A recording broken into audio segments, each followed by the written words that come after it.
Oke, kita mulai lagi penerjemahan Alkitab kita minggu ini. Temanya adalah kemanusiaan Kristus bagian ke-6. Kembali kita mulai aja tentang hal ini. Ya, saudara-saudari, ini dia. Ada beberapa kejadian yang saya tulis di sini. Ini juga adalah hypothetically, ya, berandai-andai, tetapi mungkin aja Anda pernah alamin. Nah, saudara-saudari, saya mau katakan bahwa adalah normal kalau kita khawatir, takut, ataupun juga lemah atau lesu, ataupun juga marah. Ya. Tetapi yang menjadi masalah adalah itu tidak boleh berlarut, harus dikendalikan. Jadi saya mau katakan adalah kecenderungan untuk manusia itu selalu untuk waspada terhadap hal-hal yang buruk, ataupun kayak kita ini, otak bawah sadar kita itu antenanya, saya mau katakan antena, itu selalu mau siap-siap untuk mengalami ataupun menghadapi yang negatif. Itu adalah juga survival,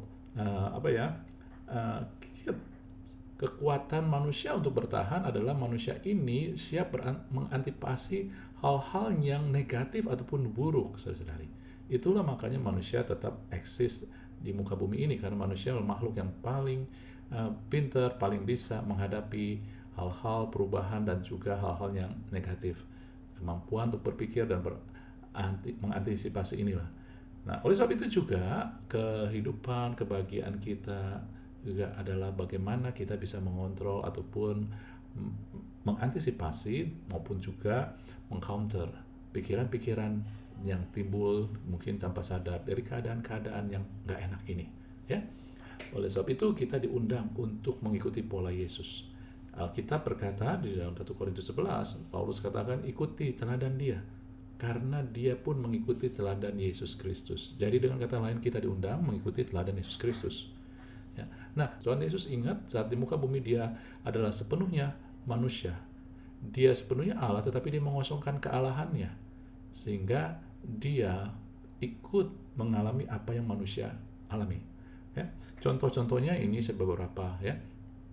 Misalkan ketika dikabarkan bahwa dia yang kau kasih sakit, Yesus, Anda sudah tahu ini tentang Lazarus. Yesus sangat mengasihi, Yesus punya hubungan yang khusus dengan keluarga ini, Lazarus, Maria, dan Marta. Maka ketika dikabarin dia yang kau kasih sakit, tentu secara kemanusiaannya dia langsung, saya percaya dia langsung ada mungkin kekhawatiran, ketakutan, tetapi Yesus itu bisa mengendalikannya ataupun juga bisa mengcounternya. Nah, inilah kita mau belajar, ya, bagaimana Yesus sebagai manusia, maka kita pun bisa mengikuti bagaimana reaksi Yesus ketika menghadapi hal-hal seperti ini.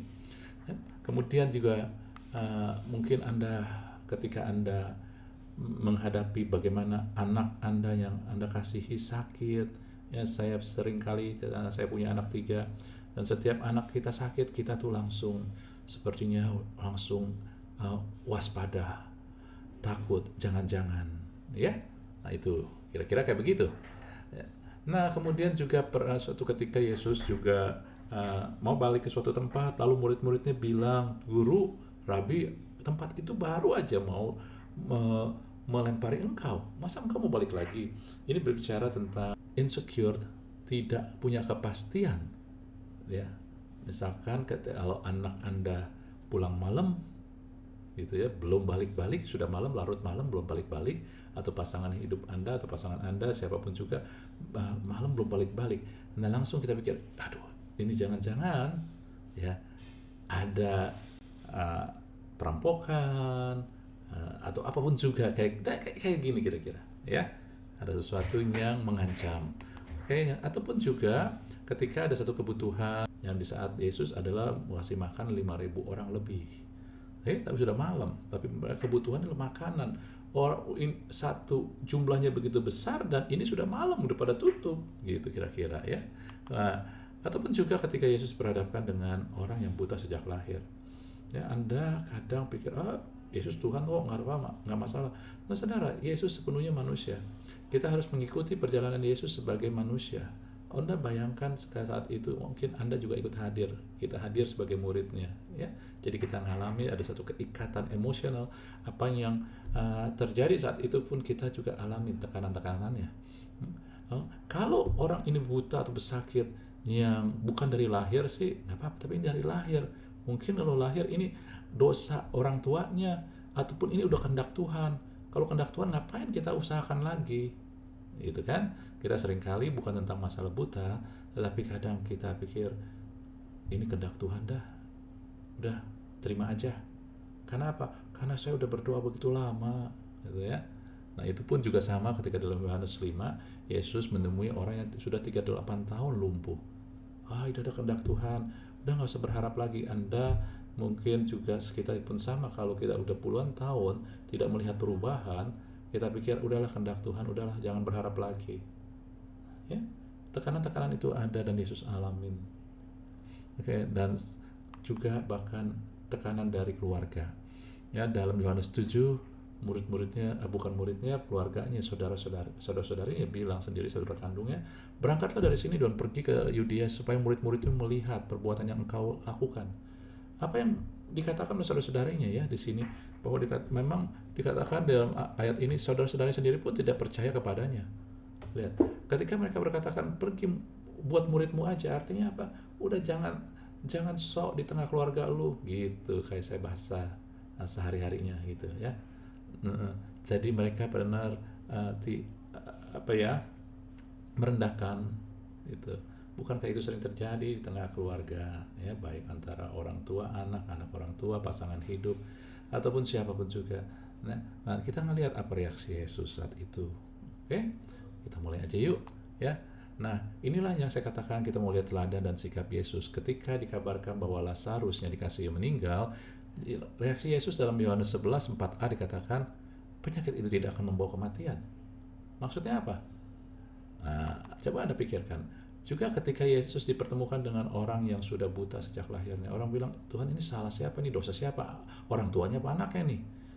Kalau orang tua ini atau ini udah kehendak Tuhan nih, gitu. Karena itu kutuk, udah nggak bisa berubah, dikatakan orang kira-kira gitu.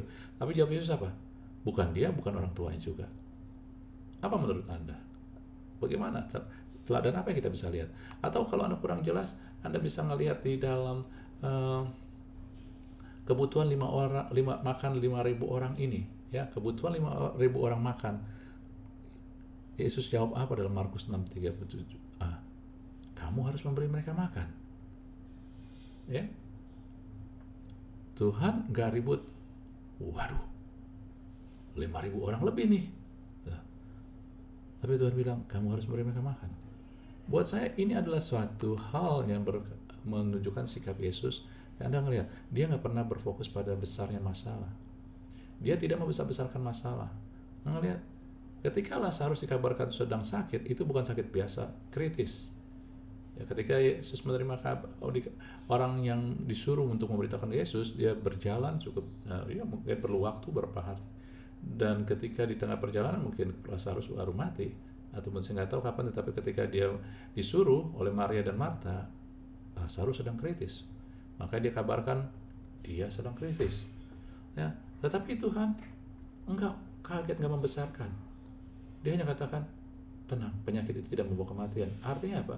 Dia nggak mau fokus pada besarnya masalah.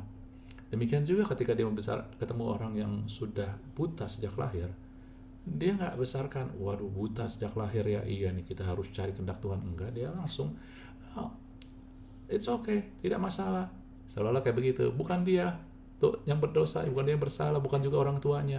Juga ketika 5.000 orang lebih butuh makan, Tuhan nggak bilang, waduh 5.000, udah beli secukupnya aja. Enggak, dia malah, oke. Dia menganggap itu nggak besar. Saudara, adalah rancangan-rencana dunia, serangan dunia dan iblis untuk membuat kita berfokus pada masalah. Seringkali ketika kita punya masalah, bukannya tentang masalah itu nggak ada jalan keluar, tetapi kita melihatnya terus, kita mengizinkan dunia dan iblis melihatkan bahwa masalah yang Anda hadapi itu besar. Seringkali kan dengar ya, waduh, nggak ada orang yang pernah ngalamin seperti saya nih. Bapak Ibu maaf, itu sedang membesar-besarkan masalah. Ketika Anda bilang, waduh baru kali ini saya ngalamin masalah kayak begini, Anda sedang mengatakan masalah itu luar biasa. Tapi Tuhan nggak pernah. Bahkan ketika dia di kuburan Lazarus, orang-orang bilang, Tuhan, dia sudah 4 hari, udah bau.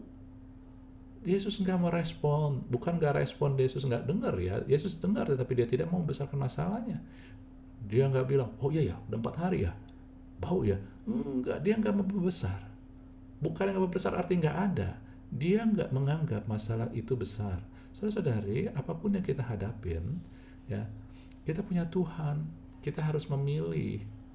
Karena kehendak bebas kita bukannya pada kejadian yang kita alami. Kejadian yang kita alami kadang bukan suatu kehendak bebas. Kadang kita tetap benar, tetapi keadaan yang kita alami kadang kurang enak.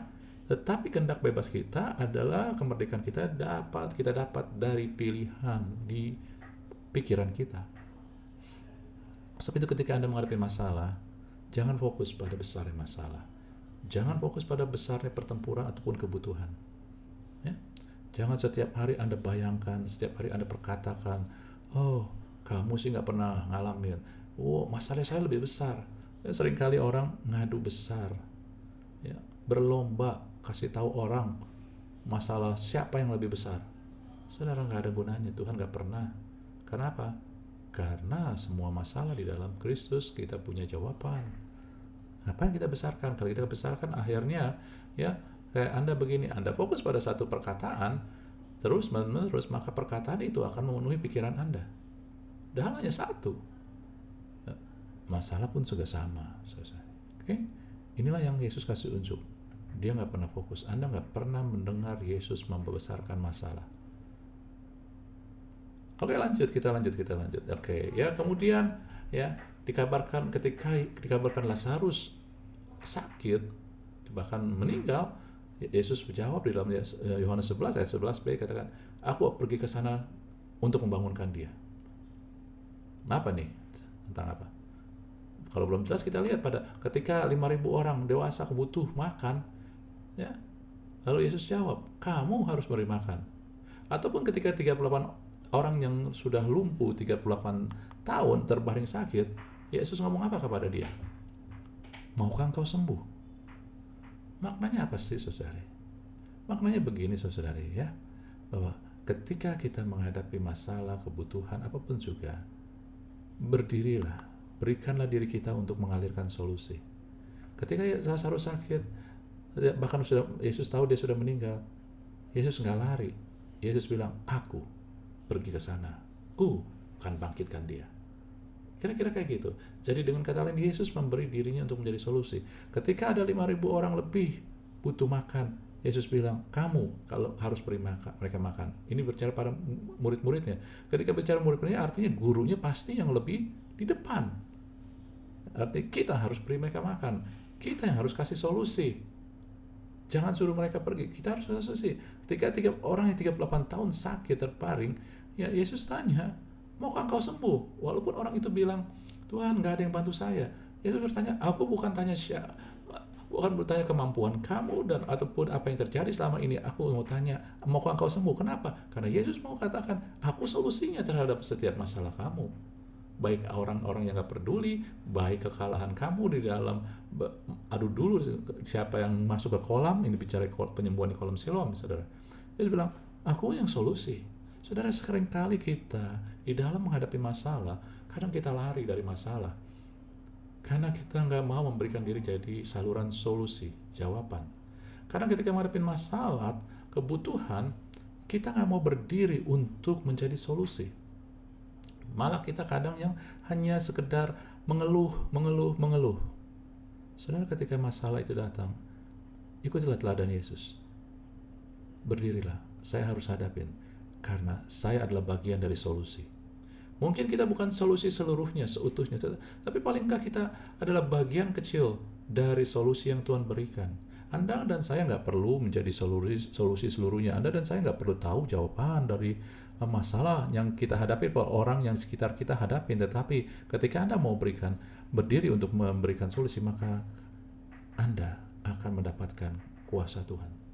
Anda tahu bahwa orang-orang yang mau berdiri menjadi jawaban, saluran, orang-orang itulah yang akan melihat kuasa Tuhan. Orang-orang itulah yang akan melihat mujizat Tuhan. Yesus selalu bilang, I am the way, aku jalan. Sehingga mujizat, kuasa ilahi selalu menyertai dia. Ini yang Tuhan mau sampaikan juga kepada kita. Ketika kita mau berdiri untuk menjadi bagian solusi, maka akan mengalir kuasa Tuhan.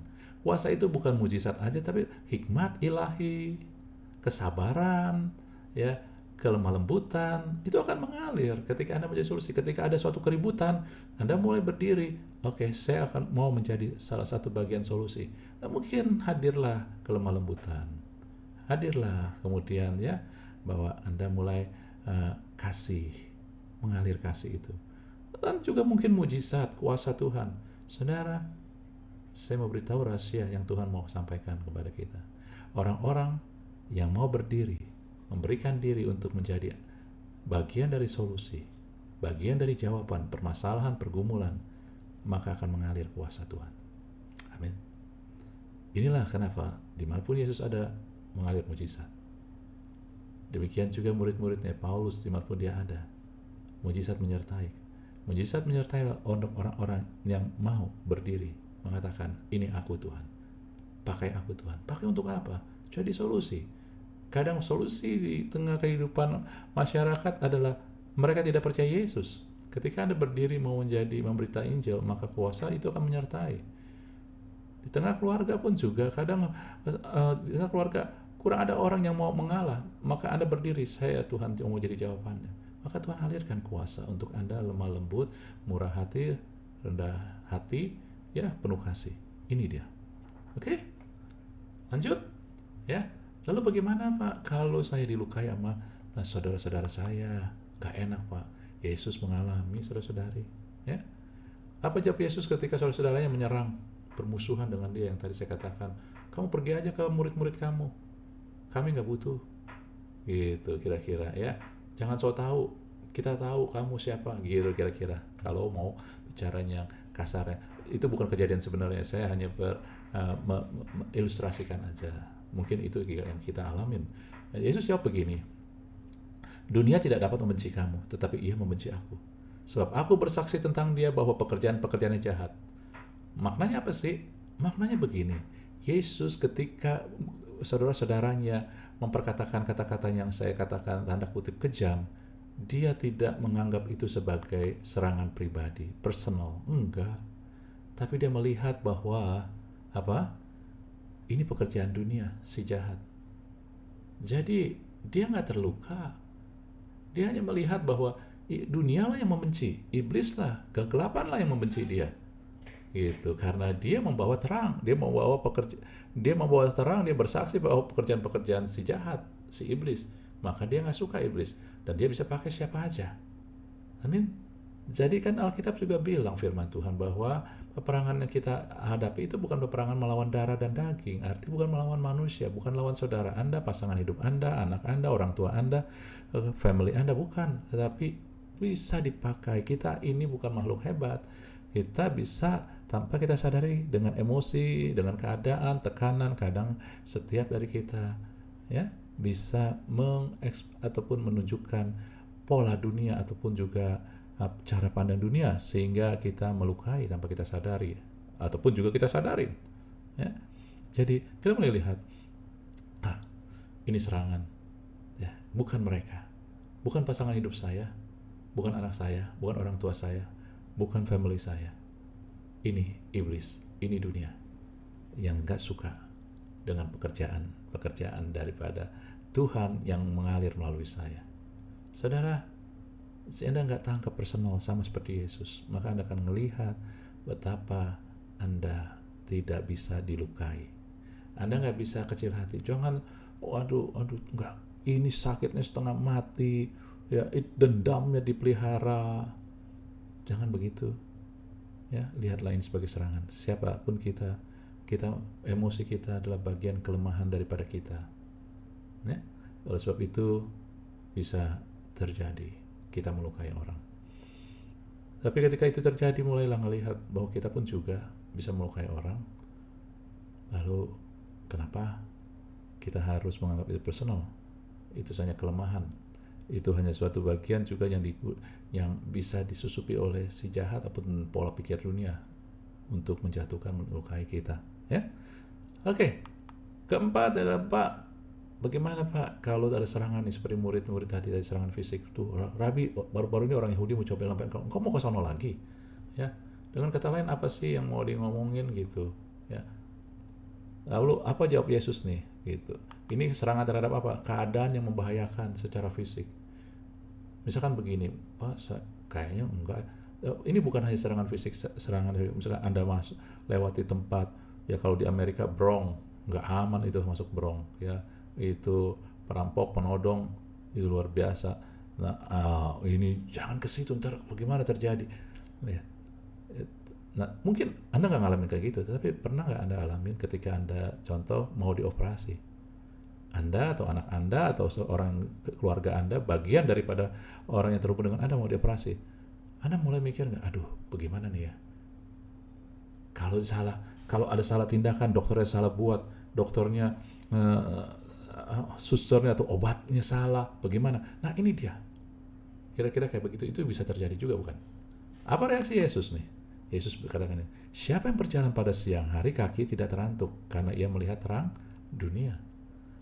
Yesus mengatakan begini, hey, apapun, mau ada orang yang mau mencelakakan, ada kejadian yang saya nggak bisa kontrol, ya. Kalau Anda misalkan anak Anda harus sekolah, terus masih kecil, dia harus pergi sendiri, naik kendaraan umum, nanti bagaimana ya kalau dia jatuh, bagaimana? Saudara, Anda akan terus mengampingkan terus, dan itu menjadi besar dan akan membuat Anda cemas terus. Masuk ruang operasi, siapapun juga penuh dengan kecemasan. Tapi bagaimana ketika Yesus mengatakan siapa yang berjalan pada siang, kaki tidak terantuk karena ia melihat terang dunia. Dan katakan dia mau katakan, percayalah diri kita pada terang, yaitu Tuhan. Karena terang tidak bisa dikuasai kegelapan. Apa yang Anda nggak tahu itu adalah suatu kegelapan, tetapi terang adalah Tuhan. Artinya apa? Tidak ada satu hal pun yang tidak Tuhan tahu apa yang terjadi ataupun Tuhan kendalikan. Ketika mempercayai diri kepada terang juga maksudnya mempercayai orang-orang yang Anda kasihi kepada terang. Amin. Itulah yang Tuhan katakan kepada murid-muridnya, hey, kita ini terang. Aku percaya terang itu, Allah itu yang akan mengendalikan, bukan gelapnya, bukan niat orang jahatnya, bukan mungkin kemungkinan, wah kan mungkin aja dokternya salah waktu operasi gitu ya, entah apa yang salah gitu, ataupun obatnya gitu. Enggak, Tuhan yang kendalikan, terang yang kendalikan, bukan gelap yang kendalikan. Gelap lari daripada terang. Amin. Jadi percayalah pada terang, yaitu Tuhan sendiri. Nah, apa yang kelima, saudara-saudari? Yang kelima adalah kejadian ketika, ya, Yesus katakan begini, ketika Lazarus sudah mati, ya Yesus tahu Yesus mati, terus dia ajak untuk murid-muridnya datang ke sono, ke kota Lazarus, ya. Dia katakan begini, tetapi syukur aku tidak ada hadir pada waktu itu, sebab lebih baik bagimu supaya kamu dapat belajar. Yesus tahu Lazarus meninggal dari mana, ya. Saya nggak tahu, nggak ditulis di Alkitab, ya. Tapi yang intinya adalah begini, dia selalu membawa kehidupannya untuk supaya orang dapat belajar. Dia bilang dia sengaja nggak datang, dia bersyukur dia nggak datang supaya untuk orang lain, untuk murid-muridnya belajar. Ya, dalam hal ini belajar percaya. Saudara-saudari, kehidupan Yesus selalu mau menjadi teladan supaya orang-orang belajar. Pembasuhan kaki pada perjamuan terakhir supaya muridnya belajar untuk merendahkan diri, ya, merendahkan hati.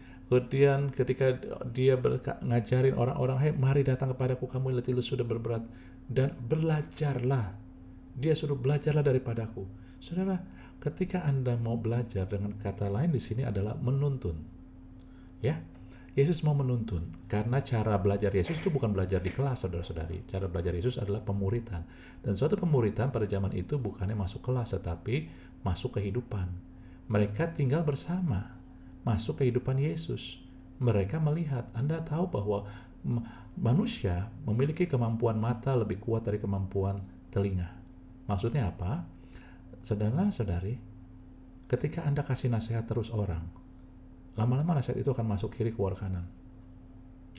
Anda kasih nasihat terus pada anak-anak, dia buat lagi. Ya paling bertahan berapa lama, biasanya bisa lagi. Ya bukan saya katakan gajar jalan, tetapi ketika Anda memberikan teladan. Berikan teladan artinya dari kelas kehidupan, bukan di kelas sekolah ya. Kehidupan artinya dia anak-anak ataupun orang yang Anda mau pengaruhi itu ya melihat Anda hari lepas hari, maka dia akan melihat teladan Anda, dan ketika Anda menjadi teladan, maka Anda beri nasihat kepada mereka yang telah Anda kasih teladan, maka kemungkinan sangat besar adalah mereka akan ingat senantiasa. Manusia selalu mencari role model. Makanya kalau Anda orang percaya tidak berdiri tegak untuk menjadi role model, maka akan diambil alih oleh dunia. Dunia sudah mengambil alih begitu banyak lewat juga selebriti-selebriti. Bahkan dengan kehidupan YouTube sekarang, medsos sekarang, ya, kita nggak mudah. Kita berlomba, dan saya mengundang Anda dan kita semua yang mendengar ini, terlepas Anda ke gereja mana, terlepas Anda dari manapun, kalangan dari mana, ya udah tua, muda, masih kecil, apapun juga, yuk kita bangkit menjadi terang. Memancarkan terang itu bukannya secara adikodrati. Memancarkan terang itu Anda bisa dilihat orang. Kalau gelap nggak bisa dilihat orang, terang itulah yang bisa dilihat. Anda dan saya bisa kasih teladan, sehingga orang nggak cari teladan daripada selebriti yang kadang punya nilai-nilai yang berbeda. Ada selebriti yang takut Tuhan, puji Tuhan, tetapi itu kan bisa dihitung jari, saudara. Sekarang mereka butuh, dunia butuh kita. Tuhan bilang kegelapan sedang melingkupi dunia, dan Tuhan telah terbitkan terang bagi Anda dan saya. Ya, jadilah teladan buat orang-orang. Berikan teladan itu. Oke? Kita harus ikuti teladan Yesus dengan memberi tuntunan. Bukannya kasih nasihat terus. Saudara, memberi nasihat semua orang bisa kasih nasihat, tetapi memberi teladan hanya orang yang mempunyai hati dan orang-orang yang berani. Kasih unjuk siapa saya. Bukan kita sudah sempurna baru kasih teladan, enggak. Teladan kalau kita sudah sempurna orang nggak bisa ngikutin. Teladan perlihatkan bahwa saya belum sempurna, tetapi saya berusaha. Saya mau beri yang terbaik. Saya mau berjalan pada arah yang benar. Itu jangan pikir teladan dari kita sudah hebat. Enggak ya. Jadi Anda bisa nggak jadi teladan? Bisa.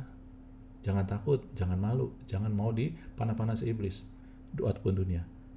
Lu baru begitu aja mau bilang bisa diteladanin. Enggak, saudara.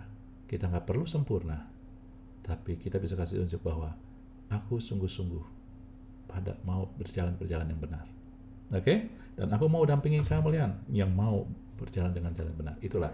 Jadi inilah yang kita dapatkan. Ada 5 hal teladan di sikap Yesus yang kita pelajari. Jangan berfokus pada masalah. Artinya bukan yang masalah kita nggak ada, bukan.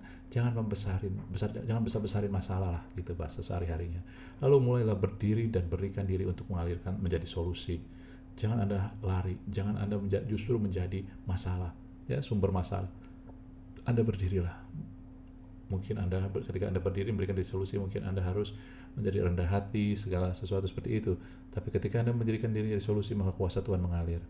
Ya. Setiap serangan jangan bikin jadi personal, tapi lihatlah bahwa karena kita bawa terang, maka iblis nggak suka. Percayakan hidup ini pada terang aja. Lalu jadilah orang-orang yang mau menuntun, bukan yang menuntut. Ya, orang-orang yang menuntut adalah orang-orang yang hanya sekedar kasih nasihat, tapi dia nggak pernah lakukan. Ya, Tuhan bilang ini orang-orang Farisi. Mereka kasih beban, tapi mereka sendiri nggak pernah pikul. Tapi orang yang mau kasih teladan, mereka mau ikut memikul. Oke? Jadi mereka nggak menuntut, tapi mereka akan menuntun dan memberikan teladan. Oke, demikianlah ya dalam Alkitab minggu ini. Kiranya Tuhan memberkati kita semua, dan Anda senantiasa juga memiliki hati untuk mengikuti rancangan rencana kehendak Tuhan. Amin.